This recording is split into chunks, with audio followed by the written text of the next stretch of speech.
हरे भरे खेतों के बीच बसे एक छोटे से गांव में मोहन नाम का एक दयालु और मेहनती बढ़ई रहता था। वो अपनी ईमानदारी और अपने काम के प्रति समर्पण के लिए जाना जाता था। सालों तक लकड़ी का काम करने से मोहन के हाथ सख्त और घिसे हुए थे, लेकिन उनमें एक अलग ही जादू था।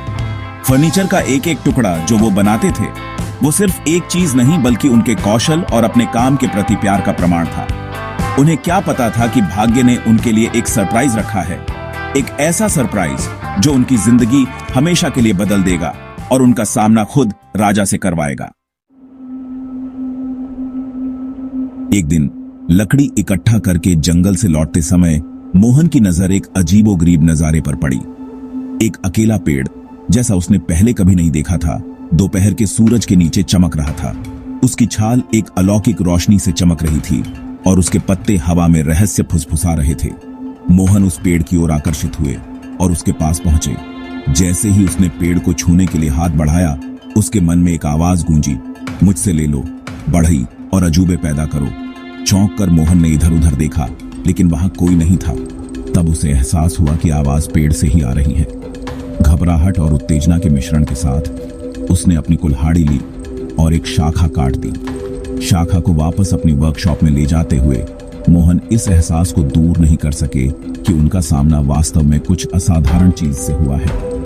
लकड़ी छूने में गर्म लग रही थी, एक अनदेखी ऊर्जा के साथ धड़क रही थी। उस रात मोहन को नींद नहीं आई। पेड़ के शब्द उसके मन में गूंज रहे थे। वो जानता था कि उसे उपहार का सम्मान करना होगा। जादुई लकड़ी का उपयोग वास्तव में कुछ खास बनाने के लिए करना होगा। राजा के सिंहासन के टूटने की खबर जंगल की आग की तरह पूरे राज्य में फैल गई। राजा की शक्ति और अधिकार का प्रतीक पुराना सिंहासन आखिरकार समय के भार तले क्रम्बलिंग हो गया था। नए सिंहासन के निर्माण के लिए पूरे राज्य के कारीगरों को महल में बुलाया गया। हर कोई यह उम्मीद कर रहा था कि उसे चुना जाएगा। जब मोहन ने यह खबर सुनी तो उन्हें समझ आ गया कि उन्हें क्या करना है। उन्होंने महसूस किया कि जादुई लकड़ी राजा के नए सिंहासन के लिए थी। दिन हफ्तों में बदल गए और मोहन ने अपनी वर्कशॉप में अथक परिश्रम किया। जादुई लकड़ी उनके कुशल हाथों के नीचे आकार ले रही थी। उन्होंने अपना दिल और आत्मा इस प्रोजेक्ट में लगा दी। एक ऐसा सिंहासन तैयार किया जो न केवल राजसी था बल्कि जादुई लकड़ी की गर्माहट और ऊर्जा से भी भरपूर था। अंत में वह दिन आ गया जब मोहन उत्साह और घबराहट से भरे हुए नए सिंहासन के साथ भव्य महल की ओर चल पड़े। महल पहुंचने पर मोहन उसकी भव्यता से दंग रह गए। उन्होंने इतनी वैभव, इतनी जटिल नक्काशी और राजसी स्तंभ पहले कभी नहीं देखे थे। जैसे ही वो मुख्य हॉल में दाखिल हुए, उनकी नजर राजा पर पड़ी जो एक अस्थायी मंच पर बैठे थे। उनके चेहरे पर बेसब्री और ऊब का भाव था, क्योंकि वो अन्य कारीगरों द्वारा लाई गई चीजों को देख रहे थे। एक गहरी सांस लेते हुए मोहन सम्मान में अपना सिर झुकाते हुए राजा के पास पहुंचे। महाराज, उन्होंने कहा। उनकी आवाज थोड़ी कांप रही थी। मैं आपके लिए एक सिंहासन लाया हूं जिसे अत्यंत सावधानी और भक्ति के साथ तैयार किया गया है। राजा ने उत्सुकता से मोहन को अपनी रचना प्रस्तुत करने का इशारा किया। जैसे ही दो नौकरों ने सिंहासन को सावधानी से हॉल के केंद्र तक पहुंचाया, पूरे दरबार में सन्नाटा छा गया। सिंहासन एक उत्कृष्ट कृति थी जिसे जादुई लकड़ी से तैयार किया गया था, जो महल की रोशनी में झिलमिला रही थी। पौराणिक जीवों की जटिल नक्काशी ने इसकी बाहों को सुशोभित किया और बैकरेस्ट में राजा के पूर्वजों के एक दृश्य को दर्शाया गया था। उनके चेहरे ज्ञान और साहस से भरे हुए थे, लेकिन यह सिंहासन की आभा थी जिसने वास्तव में सभी को मोहित कर लिया। ऐसा लग रहा था जैसे यह शांति और सुकून की भावना बिखेर रहा हो, जो इसे देखने वालों को इसके जादू का अनुभव करने के लिए आमंत्रित कर रहा हो। राजा आश्चर्य से विस्मित होकर अपनी सीट से उठे और धीरे धीरे सिंहासन के पास पहुंचे। उसने अपनी हथेली को उसकी चिकनी सतह पर फिराया, लकड़ी की गर्माहट को अपने अंदर तक महसूस किया। जैसे ही वो सिंहासन पर बैठे, शांति की एक लहर उन पर छा गई। हफ्तों में पहली बार ताज का भार हल्का लग रहा था। उनकी चिंताएं दूर हो रही थीं। दरबार तालियों की गड़गड़ाहट से गूंज उठा। उनकी आवाजें भव्य हॉल में गूंज रही थीं। राजा ने मोहन की ओर देखा। उनकी आंखों में संदेह की एक झलक थी। यह वास्तव में एक शानदार रचना है, बढ़ई, उन्होंने कहा। उनकी आवाज पूरे हॉल में गूंज रही थी। लेकिन मुझे बताओ, इसके जादू के पीछे का राज क्या है? आपने क्या चाल चली है? राजा के आरोप से मोहन भौंचक के रह गए। उनके बोल लड़खड़ा गए। महाराज, उन्होंने हकलाते हुए कहा, इसमें कोई चालबाजी नहीं है। मैंने इस सिंहासन को अपने हाथों से एक बढ़ई के रूप में अपने कौशल का उपयोग करके बनाया है। लेकिन राजा अनकन्विंस्ड रहे। उसने ऐसे जादूगरों और जादूगरों के किस्से सुने थे जो वस्तुओं में जादुई गुण डाल सकते थे। उसने यह मानने से इनकार कर दिया कि एक साधारण बढ़ई किसी प्रकार के जादू का सहारा लिए बिना इतनी असाधारण चीज बना सकता है। मुझसे झूठ मत बोलो, बढ़ई। राजा गरजा। उसकी आवाज गुस्से से लदी हुई थी। अपना राज बताओ, वरना मेरा प्रकोप झेलने के लिए तैयार रहो। मोहन के पेट में डर समा गया। वो जानता था कि अपनी बेगुनाही का विरोध करने से राजा और भी क्रोधित होगा। उसे सावधानी से चलना था। सिंहासन के जादू के असली स्रोत का खुलासा किए बिना राजा को अपनी ईमानदारी का कायल करना था। बहुत खूब, राजा ने घोषणा की। उसकी आवाज अब भी संदेह से लदी हुई थी। मैं तुम्हारे कौशल की परीक्षा लूंगा। यदि तुम अपने व्यापार के औजारों का उपयोग करके समान वैभव की एक और वस्तु बना सकते हो तो मैं तुम पर विश्वास करूंगा। राजा ने तब मोहन को एक चुनौती दी, लकड़ी का एक छोटा पक्षी बनाना, लेकिन एक शर्त के साथ। पक्षी को गाना आना चाहिए। मोहन का दिल बैठ गया। उसने पहले कभी गाते हुए पक्षी जैसा जटिल कुछ भी नहीं बनाया था। अकेले ऐसा पक्षी जो वास्तव में गा सके। उसने दरबारियों पर नजर डाली। उनके चेहरों पर उत्सुकता और मनोरंजन का मिश्रण था। वो जानता था कि असफलता कोई विकल्प नहीं है। एक बार उठे हुए राजा के संदेह को शांत करना मुश्किल होगा। एक गहरी सांस लेते हुए मोहन ने नीचे झुककर कहा, मैं आपकी चुनौती स्वीकार करता हूं महाराज। उन्होंने कहा। उनके दिल में कंपकंपी के बावजूद उनकी आवाज दृढ़ थी। राजा मोहन की प्रतिक्रिया से संतुष्ट होकर उसे कार्य पूरा करने के लिए 3 दिन का समय दिया।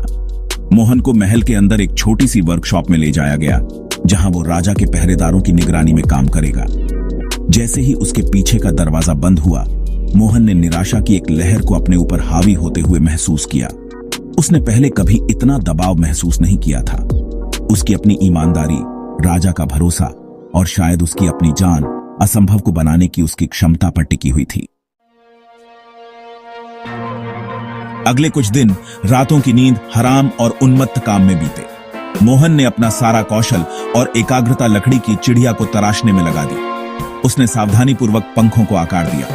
प्रत्येक पंख को सटीकता के साथ उकेरा गया और छोटी चोंच ऐसी तैनात की जैसे गाने के लिए तैयार हो। लेकिन जैसे जैसे समय सीमा नजदीक आती गई, मोहन ने महसूस किया कि वो अपनी क्षमताओं की सीमा तक पहुंच चुके हैं। वो चिड़िया को गाना नहीं सिखा सका। थके हुए और निराश मोहन वर्कशॉप की दीवार के सहारे बैठ गए। वो असफल हो गया था।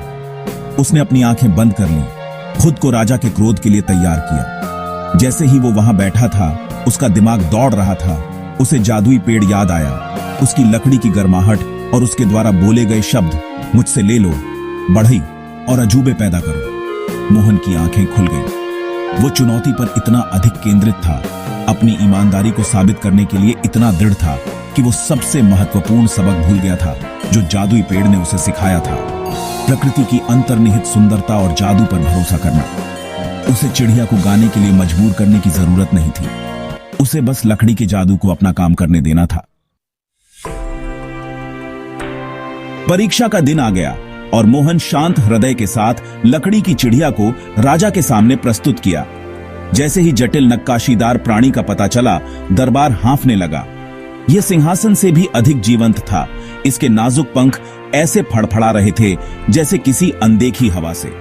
लेकिन जैसे ही राजा ने उसे छूने के लिए हाथ बढ़ाया, पक्षी चुप रहा। दरबार में सन्नाटा छा गया। राजा ने निराशा से मोहन की ओर देखा। बढ़ई, उन्होंने शुरुआत की। उनकी आवाज धीमी और खतरनाक थी। तुम मेरी चुनौती को पूरा करने में विफल रहे हो। मोहन ने अपना सिर झुका लिया। महाराज, उन्होंने कहा। उनकी आवाज स्पष्ट और अडिग थी। मैंने इस पक्षी को अपने पास मौजूद सभी कौशल और ईमानदारी से तैयार किया है। मैं इसे अपने हाथों से नहीं गा सकता, लेकिन मेरा मानना है कि असली सुंदरता जबरदस्ती दिखावे में नहीं, बल्कि उन सूक्ष्म अजूबों में है जो प्रकृति खुद प्रदान करती है। मानो इशारे पर एक छोटा चमकीले रंग का पक्षी हॉल में उड़ गया, जो लकड़ी की चिड़िया से निकलने वाली गर्माहट और ऊर्जा से आकर्षित हुआ था। यह लकड़ी के पक्षी की चोंच पर धीरे से जा बैठा। उसका छोटा सा गला फूल गया और वो एक सुंदर गीत गाने लगा। आश्चर्य से दरबार हाँफने लगा।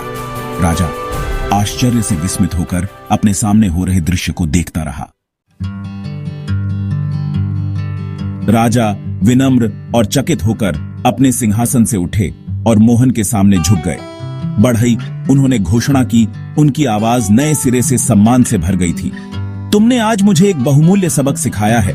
आपने मुझे दिखाया है कि सच्ची कलात्मकता चालबाजी या धोखे में नहीं, बल्कि उस जादू को पहचानने की क्षमता में है जो पहले से ही हमारे चारों ओर मौजूद है। राजा ने मोहन को उपहारों और सम्मानों से नवाजा, उन्हें रॉयल कारपेंटर घोषित किया। लेकिन मोहन के लिए सबसे बड़ा इनाम राजा का भरोसा और उनके कौशल की पहचान थी। मोहन की जादुई कृतियों की खबर पूरे राज्य में फैल गई और उनकी वर्कशॉप इच्छुक कारीगरों के लिए तीर्थ स्थल बन गई, जो मास्टर कारीगर से मार्गदर्शन चाहते थे। मोहन ने बनाना जारी रखा, हमेशा जादुई पेड़ से सीखे गए पाठों को याद रखते हुए। उन्होंने अपनी नई प्रसिद्धि और भाग्य का उपयोग जरूरतमंदों की मदद करने, स्कूल और अस्पताल बनाने और अपने ज्ञान को साझा करने के लिए किया, जो कोई भी इसे चाहता था। और इस तरह मोहन ईमानदार बढ़ई, जो लकड़ी से अजूबे बना सकता था, की कहानी पीढ़ी दर पीढ़ी चली आ रही है। अनगिनत लोगों को अखंडता और खुले दिल से अपने जुनून को आगे बढ़ाने के लिए प्रेरित करती है।